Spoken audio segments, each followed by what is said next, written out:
On May 2nd, 2023, Redfall was released. It came from a hugely successful developer under the ZeniMax umbrella, which owns huge studios such as Bethesda and id Software, Arcane Studios. Arcane had made a name for itself, making massively successful immersive simulators such as Dishonored and Prey, both very strongly reviewed, and highly regarded by fans as some of the best immersive sims of our time. The most recent game published by Arcane Studios was Deathloop, an incredibly inventive time loop game set on the premise practiced earlier by Arcane in a well-loved DLC for Prey Mooncrash. While Deathloop was very well reviewed by both critics and most fans, there was a small section of players who criticised the game as being too grindy and repetitive. Regardless of this, Deathloop was praised as being creative and having bold ideas that were a fun twist on the immersive sim genre. Knowing all this, it's clear that Arcane had a history of releasing unique games with a huge amount of replayability, complicated and highly sophisticated game systems, and a keen eye for detail that would make every element of their games feel fleshed out and tied to an overarching theme. So what the hell happened to Redfall? Redfall was a game so bad that it not only tanked on Metacritic, scoring 56 critically and 3.5 out of 10 for the fans, but it also damaged the reputation of Xbox Game Studios, resulting in several statements and appearances by Xbox head Phil Spencer on different podcasts explaining its failure. So what was so bad about it? Well, everything I said in this preamble monologue, every little bit of originality, sophistication of game systems, and replayability was either completely absent or thoroughly underbaked in Redfall. It was a complete and total failure in enemy design, RPG systems, loot, map design, puzzle solving, story, and co-op play that ignored every lesson that Arcane had learned over its long history, and even lessons other developers had already learned about live service games, such as how to create an innovative gameplay loop and how to manage the power creep of the character. I reviewed this game shortly after launch, and I said that Redfall, somehow and inexplicably, managed to simultaneously follow and make worse all the problems of modern game design. It is ludicrously unfinished, outrageously buggy, possesses the worst equivalent of a loot system we've seen yet, with loot having a huge but ultimately meaningless presence, and sells for a full price of $70 US. As you can tell, I didn't mince words about this game. It was a disaster, and therefore we arrive at this video, which I didn't create solely to slander an already much slandered game. I decided that after 8 months and 3 major updates, I would check out Redfall and see if it has improved since its disastrous launch. There have been 3 significant updates to the game since May, and those updates have added a 60fps mode on Xbox Series X and X, and aim to improve on some of Redfall's biggest issues such as enemy density, combat, and bugs and glitches. So now that the stage has been set for this video, let's see if the play, being Redfall, has improved. My second journey into Redfall started with the creation of a new character. I'd played around 6 hours of Redfall back when it first released, but I decided that to see what improvements Arcane had made to the game, I'd need to start from fresh. I decided to choose the gadget character, as opposed to the sniper character I'd used before, grabbed a couple of friends, and pressed start. I instantly noticed that the frame rate was a hell of a lot smoother this time around, with a buttery smooth 60fps making the game feel less like janky mess like last time. 30fps never does a first person shooter any favours, but one thing I'd noticed in Redfall is that it made aiming feel woefully inaccurate. Well, it turns out that what made aiming feel awful in Redfall may have not just been the frame rate. Even after turning on the performance mode on my Xbox Series X, aiming in Redfall never once felt good. Dead zones and sensitivity just felt terrible, the aiming feeling off, in a way that definitely affected my enjoyment of the game. Another huge quality issue that really took me out of the experience at the start was the cutscenes. Redfall is infamous for having horrendous cutscenes, but I'd forgotten how bad they were.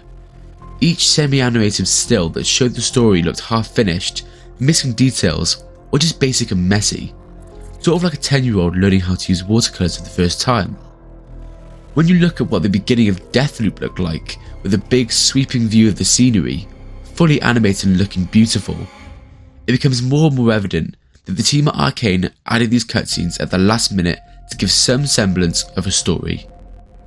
And what's even worse is that when I loaded into the game, textures popped in non-stop. The figures in the in-game cutscene looked incredibly low detail, and one of my friends kept sinking into the floor. It was very clear from this point on that Redfall wasn't going to be a gold standard for game design. I tried to continue with an open mind, however, so my friends and I kept going, determined to see if Redfall was finally worth playing.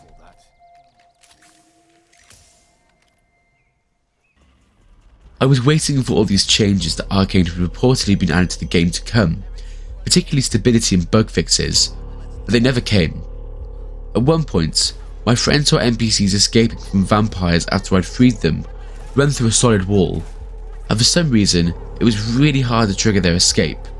I had to get into exactly the right position to do it, and when I finally did, well, you saw what happened. It was little bugs like this that hammered the nail into Redfall's coffin. Get it? Vampires? But what really drove the stake into its heart was the way that Redfall was designed, and that's a hell of a lot harder to rectify through bug fixes and patches. Look at a few examples of games that have managed to turn themselves around after a terrible launch. Cyberpunk 2077 was an innovative first-person adventure game with a map that was like nothing we'd ever seen before, only it launched broken and almost unplayable. No Man's Sky was an ambitious space exploration and survival game built on an incredible procedural generation technology, only it was empty and didn't give the player much to do. Even Halo Infinite, which is finally starting to turn itself around after a couple of years being a sinking ship due to little new content, had one of the best first-person shooter sandboxes we've seen in years. These were all very different games, but what holds them together?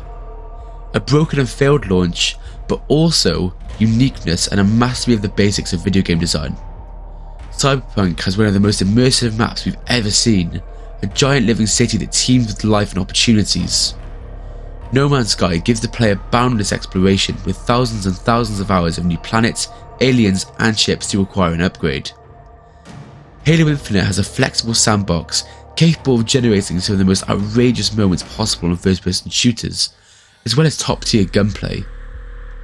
These games may have botched their launches, but by pure attrition, bug fixes and hard work, they clawed back their fanbase, bit by bit, until all that was left was a fantastic video game that lay inside all the brokenness. Redfall doesn't have that. It's a poor looter shooter, a worse action game, and an utterly inept immersive simulator.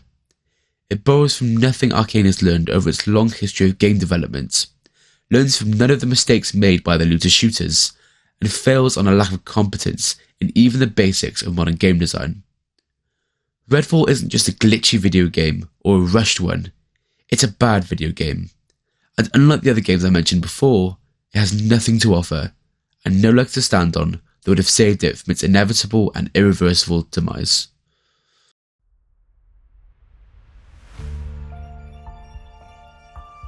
So what have the new updates added?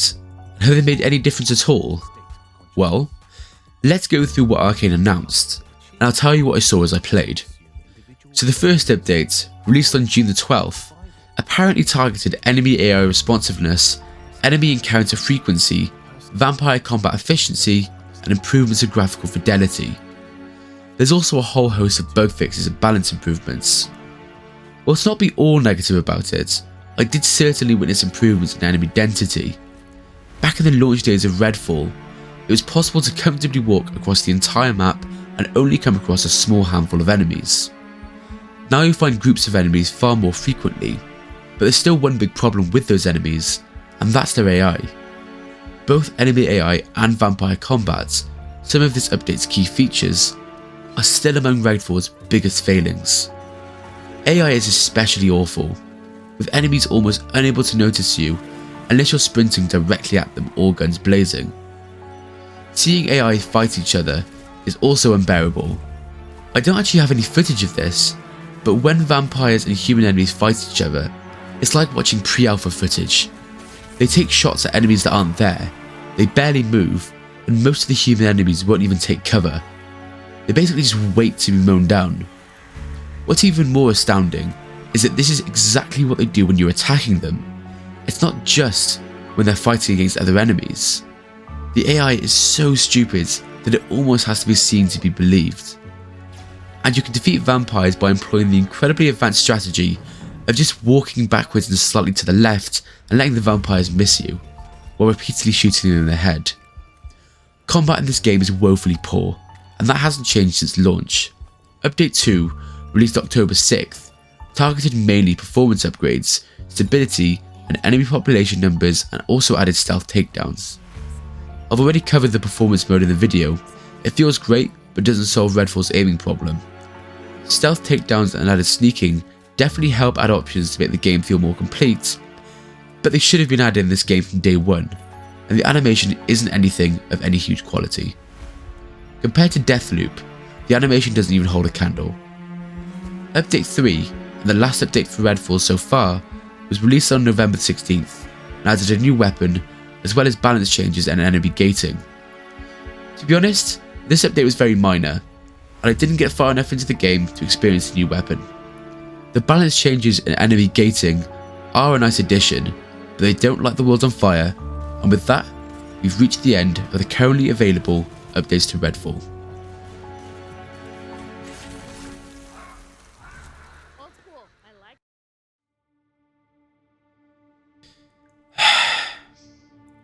The problem with Redfall is that its problems can't just be fixed with bug fixes and balance changes.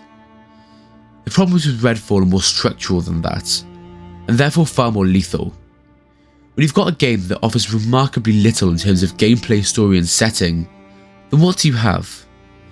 Redfall's failures go from the smaller bugs that you barely notice and low quality animations to flawed enemy AI, a poor loot system, unimaginative combat encounters, and an outright terrible story and setting.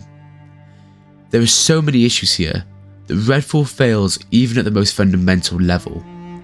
When a game falls at the starting blocks, there's no way to compete in the race, and with so many live service games available today, many of them for free, there simply isn't space in people's libraries for one of questionable quality.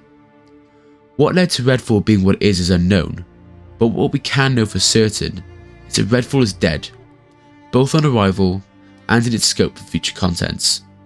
You can always patch games and add new things to them, but what you can't change are the basics or the fundamental philosophy that a game is built upon.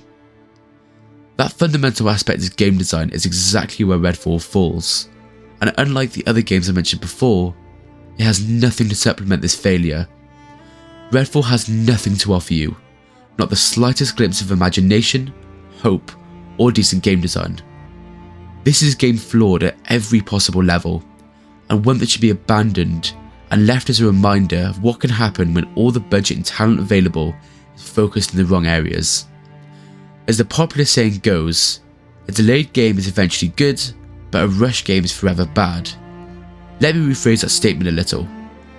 A flawed game can eventually be good, but a broken game is forever bad. And that's exactly what Redfall is. Broken on every conceivable level, in each conceivable aspect. Thank you for watching, and subscribe if you enjoyed.